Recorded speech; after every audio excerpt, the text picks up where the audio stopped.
Arch Advocate Podcast. It is Friday. You made it. Welcome to the show, everybody. Thank you so much for joining. Thank you so much for hitting subscribe if you have done so. Yes, the California gas, not gas tax, I'm sorry. Got gas tax on my mind.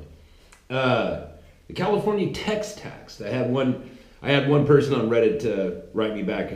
I think they jokingly were saying, well, as long as they don't tax my Reddit comments, then I'm good. It's like, yeah, that's and please, like, if that was you who left that message, I am assuming that was a very, very, very funny joke, right? Because that is the mentality. That's the thing about people. That's about us, me, you. That's the problem with us.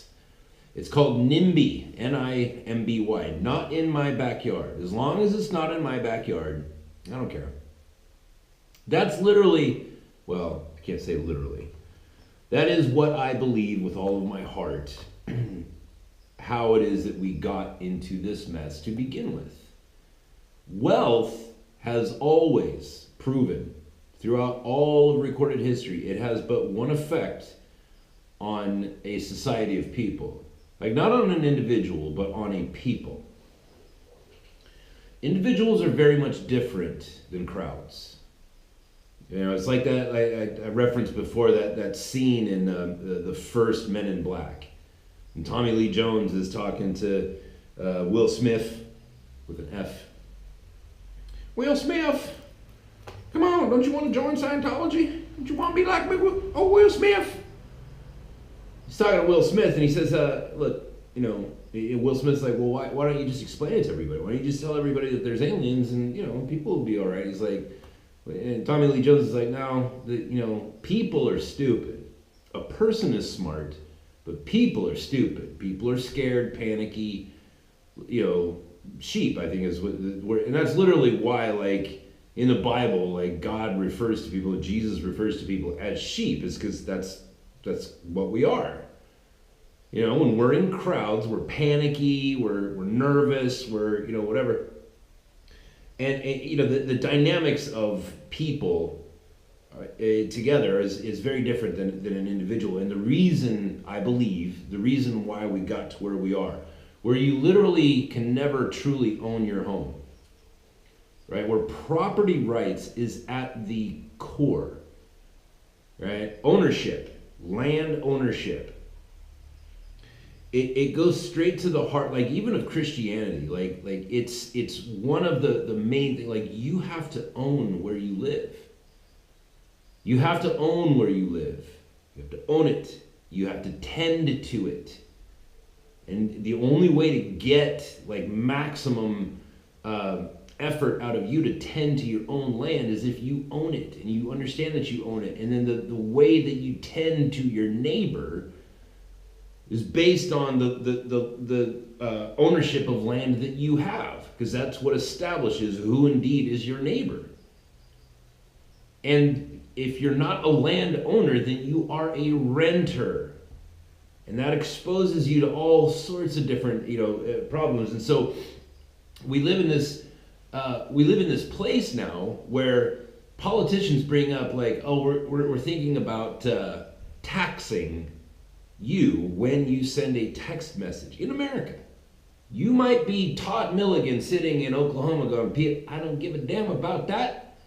I'm in the middle. California is way over there. It's like, no. I understand that, but it's like, no, if that happens in California, then it's coming to a theater near you. Do you want, you know what I mean? Like, if that happens, right? You can say, like, you can be in Oklahoma or Texas, Colorado, you can be Sven in Poland and think, like, well, as long as it's not in my backyard, NIMBY, as long as it's not in my backyard. It's like, no, it's coming.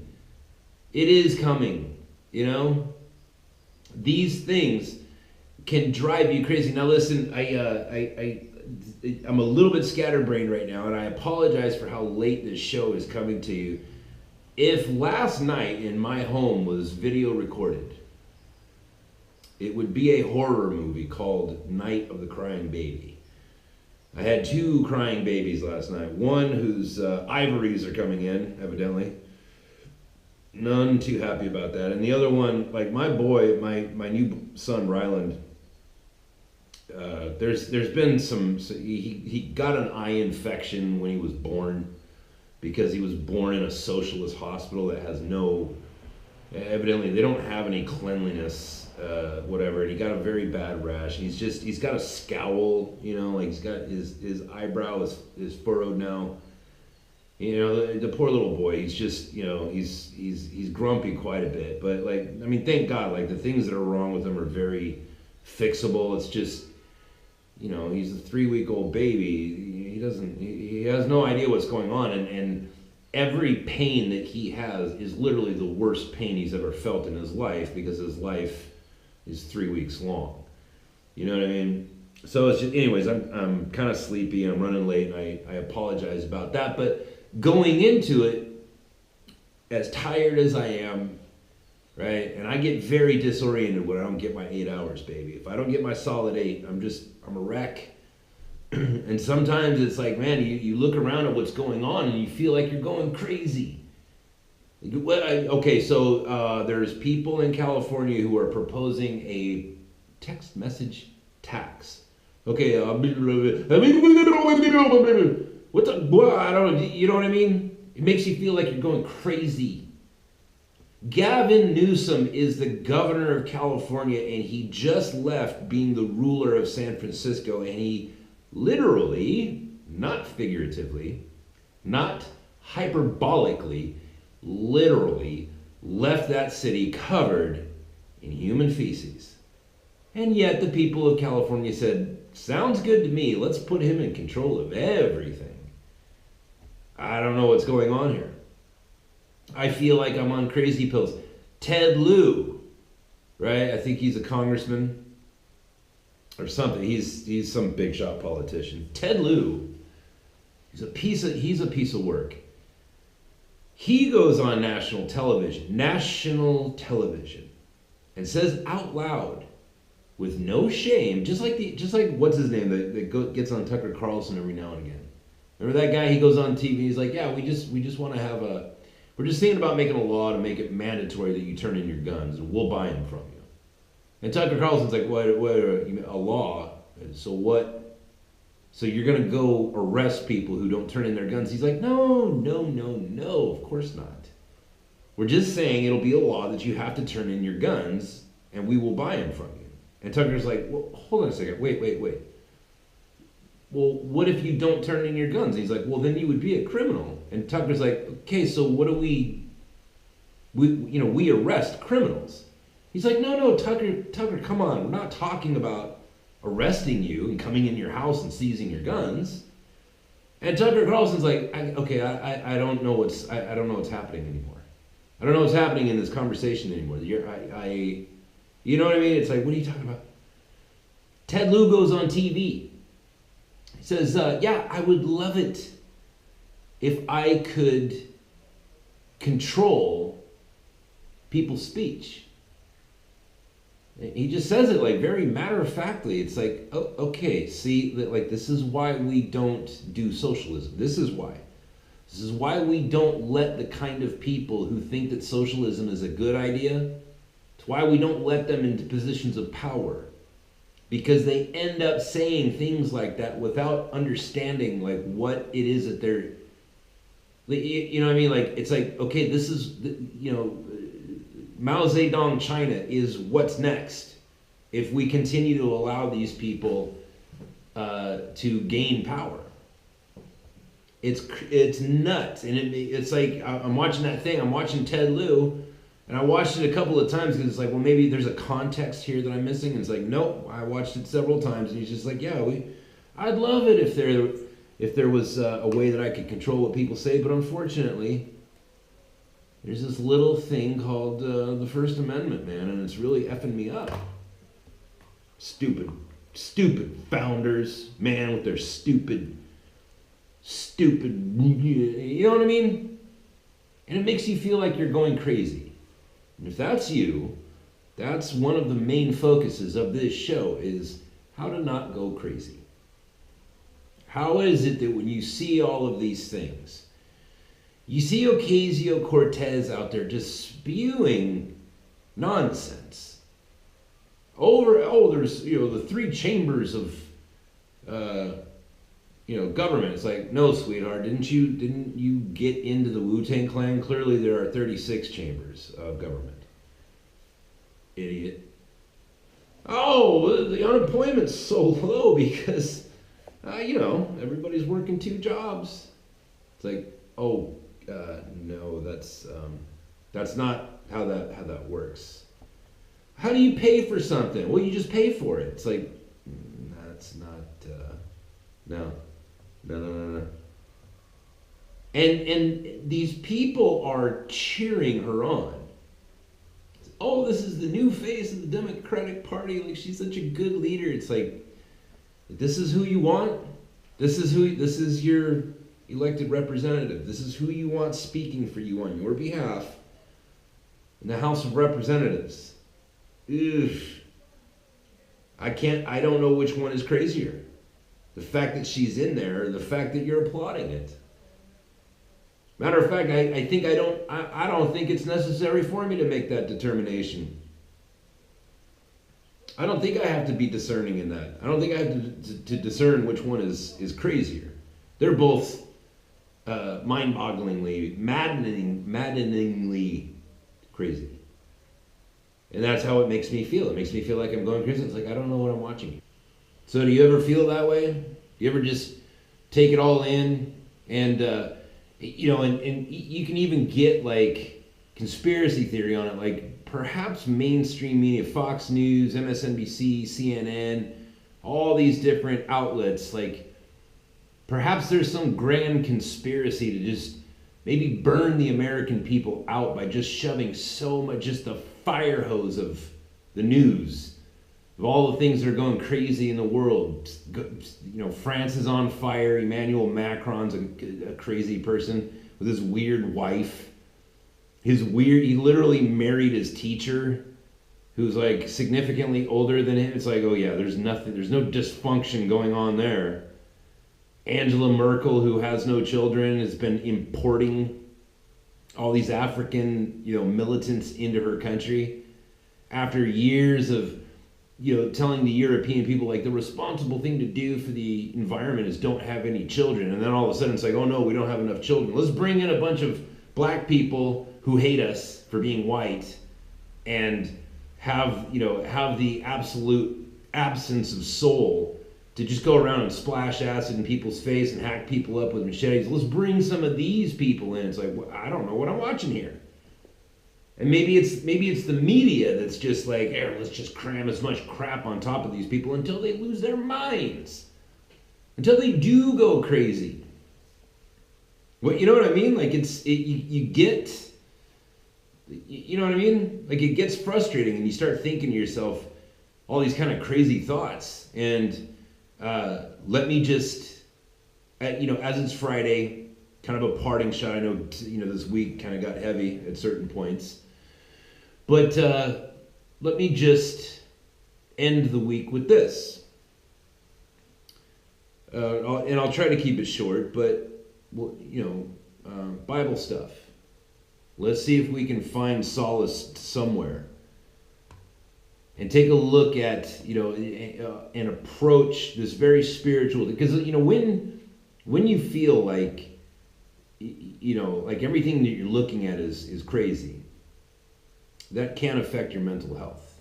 That's a spiritual problem. And take a look at the spiritual problem pragmatically, right? Pragmatic spirituality. We go to the scriptures where we find Jesus and the disciples. They were trying to cross this lake, and Jesus went to sleep. He had a rough few days. He deserved to, get him some shut-eye, and so he did. He crashes out. All the disciples are awake, and this great storm comes upon them.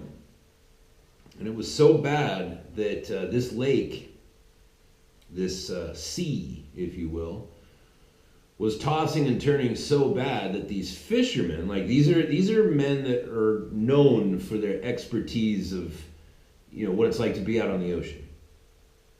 They know what is a storm that you should be concerned about and which ones aren't. And evidently this one was one that these experienced men of the sea were concerned about. So we know that storm was bad enough that it convinced a bunch of fishermen that they should be in fear for their lives. Right? We know that. And it says that they went to Jesus and they're like, Master, wake up, what are you doing? You gotta wake up, man. We're all about to die, is what it says that they told Jesus. Jesus, wake up, and it's like, dude, I'm I don't care about this. Like, I'm fine. I'm with you. You know that I'm here for a purpose, and my purpose is clearly not to die anonymously on the ocean. Don't worry about it. They're like, oh no, Jesus, we're going to die. So he says, all right, hold on. He rolls out of his little bedroll, I'm assuming. He gets up and he looks out over the ocean and he just says, peace, be still. And then flat. Right? Now again, people can look at you and say, oh, you Christian, you believe that Jesus is some sort of Jedi and he just told the ocean to be still. Yeah, I do believe that. Yes, I do. Yes, I do. And that's not even, you're not even scratching the surface of the crazy stuff I believe. That is what I believe.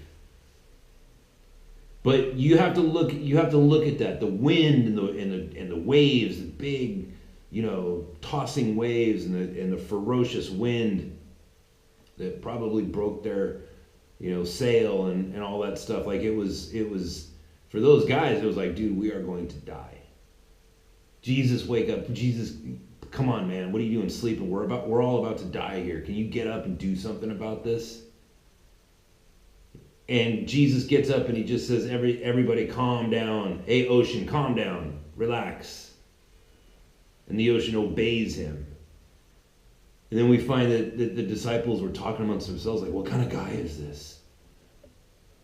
That even at that point, after walking with Jesus, I don't really know, in the 3 years that those men walked with Jesus, I don't really know at what point that story takes place.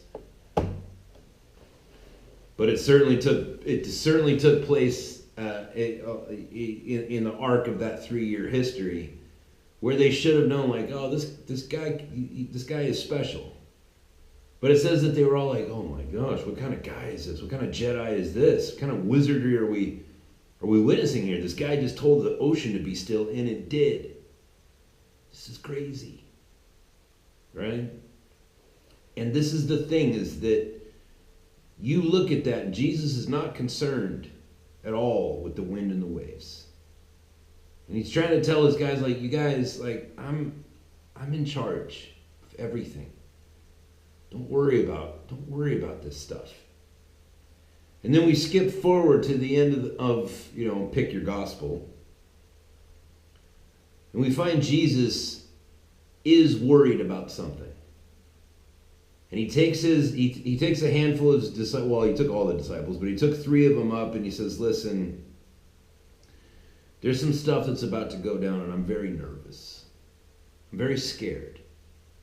And I need some time to pray, because this is some pretty scary stuff. And what he was talking about was, he knew that Judas was right then selling him out, throwing him under the bus to the Roman authorities and to the Jewish hierarchy.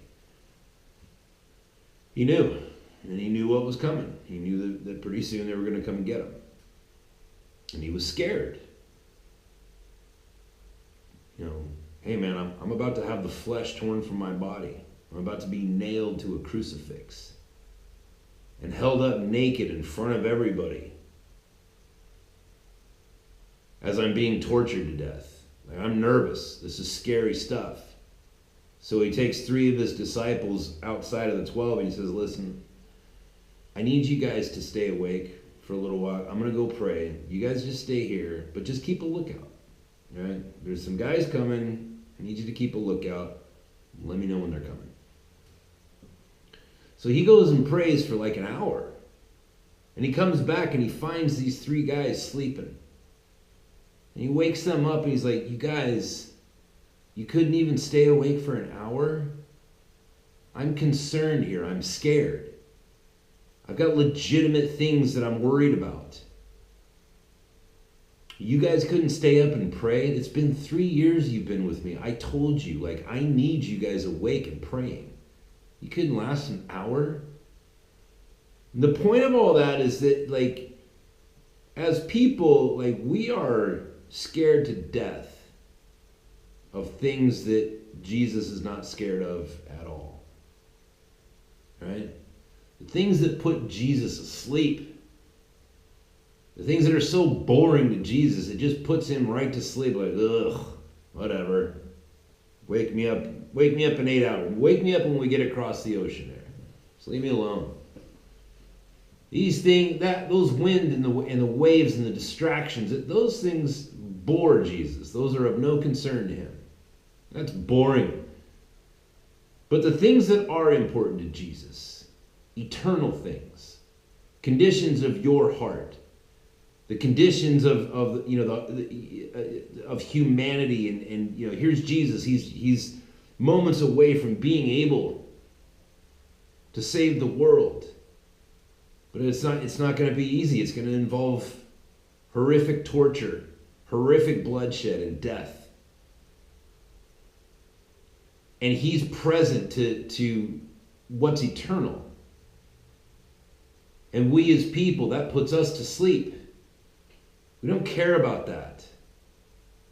We're just gonna whatever, Jesus. You go save the world. I'm just gonna close just for a couple minutes. Just gonna close my eyes. The wind and the waves is Ted Lieu and Gavin Newsom and taxing. Right? The wind and the waves is Emmanuel Macron and what's her name, Angela Merkel and Hillary Clinton and all the suicides that Hillary Clinton employees have committed. That's all wind and waves. That's all the natural stuff. Like, this is all just, that's all just wind and waves.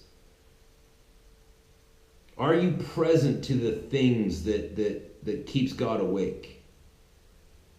Right? And do the things that keep God awake, are the things that God is concerned about, does it put you to sleep? Or does it waken you up? And the things that are boring to God, do you look at those things and think, oh God, we're going to die. Oh God, politicians are trying to remove the Second Amendment. They're trying to put all these conditions on freedom of speech and the First Amendment. Ted Lieu's on TV talking about, I'd love it if I could control people's speech. It's wind and waves. Oh God, we're all going to die. Master, wake up, come save us. Why don't you go to sleep to the things that Jesus goes to sleep over? Why don't you stay awake to the things that keep Jesus awake? You know what I mean? All of it. I'm not like preaching here. I struggle with this too. I look around, I see the news, and I think, oh God.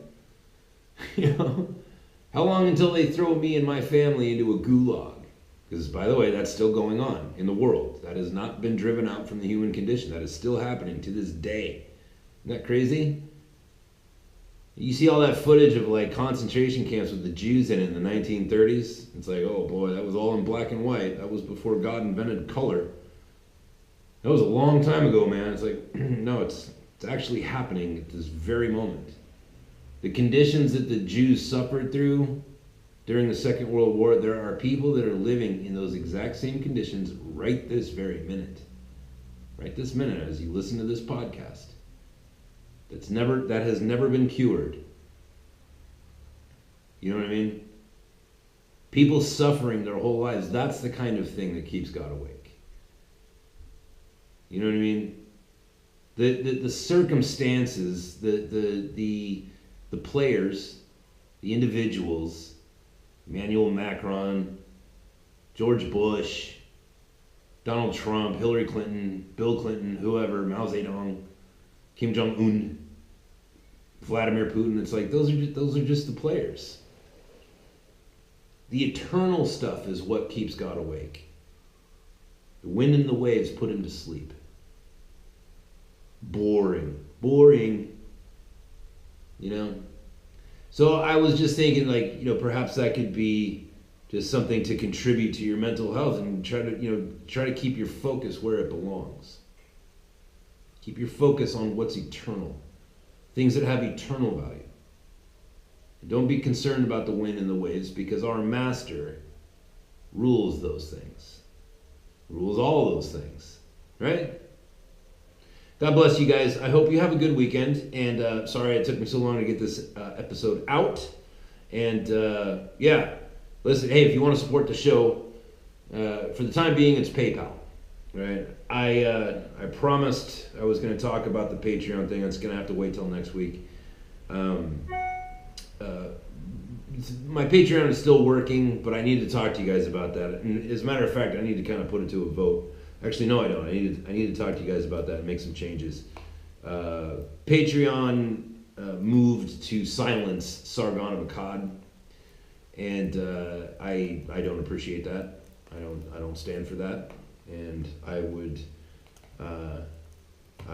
rather be without that money than to know that a portion of that money is going to support the people at Patreon.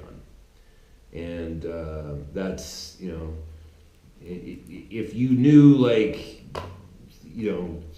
the actual financial situation over here, and it's like that you guys that are supporting me on Patreon, it's like this show doesn't happen without you. And so I'm going to have to, I'll go into it money. Just you guys, you Patreon members, just hang in there if you would. Like, you've already been charged for this month. So we have the rest of the month to go. So just give me till next week, and I've got some other things to set up, and hopefully you guys can transfer over. But yeah, before January 1st, before that charge goes through, I'm gonna ask you guys to move out of Patreon and cease to do business with Patreon, because I don't want a fraction. That money that you guys give me, that money, I need that money for this show, but I would rather not have that money than to know that any percentage of what I do is going to benefit that guy that owns Patreon, because I'm a capitalist, and I believe in capitalism, and I believe that capitalism punishes bad behavior and rewards good behavior. And so when Patreon decides that they're going to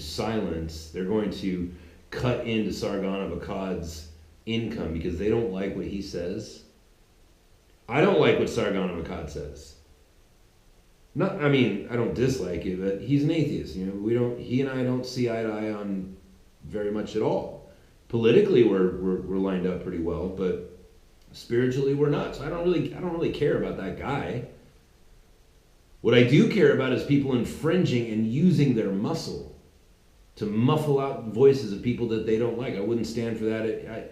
I wouldn't stand for that if it was somebody that, like, I didn't like. I wouldn't stand for that. Like that lady that we just saw on was it MSNBC or CNN, and she referred to General Flynn as being Donald Trump's butt boy. Like, she said the words butt boy, which I think is kind of hilarious. But at the same time, it's like, clearly there's a double standard there, where, like, you're not allowed to say that, and I think it's a serious breach of etiquette to be saying that on national television, where we have laws, FCC laws, where it's like, look, there's 7 words you can't say, and whatever. But I would not support her being silenced. I wouldn't support her getting fired. I wouldn't support her losing income. I wouldn't, like, if Fox News started saying, like, oh, they need to fire her, I'd be like, well, then I'm against you, Fox News. I'm not for silencing people, even when they say stupid things. You know why? Well, 1, because it's everybody's right to say stupid things, and 2, because I know that eventually I'm going to say something really stupid and offensive. I don't know when. Perhaps I already did, and I just don't realize it.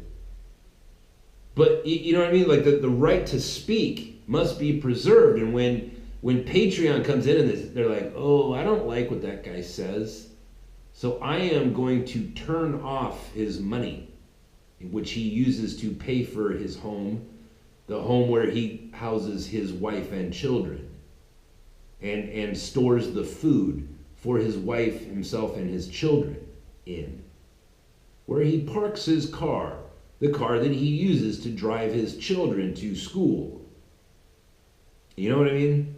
We're going to turn the money off on that guy because we would rather that he and his family perish than to allow him to say things that we don't like. That's next level evil. Evil. That's evil. And therefore the guy at the top of Patreon, and I'm sorry I don't have his name pulled up in front of me right now, but that guy's an evil guy. And I don't want my money. I don't want my efforts. As little as it may be, I think I have $65 a month coming in on Patreon. Not a lot of money. And Patreon gets, what do they get? 5% or 10%, something like that. Let's just say it's 10%. I don't want my $6, right? That is a result of my efforts on this show that you guys have decided, like, hey, I'm going to support this guy to whatever amount every month. I'm going to support this guy. I like what this guy is doing. And even though the amount that guy gets to spend, the head guy at Patreon, is only $6, so certainly not a life-altering sum of money, the fact is I don't want any amount. I don't want any percentage. I don't want anything that I create or that creates income for me and my family. I don't want any portion of that going to evil, to an evil man.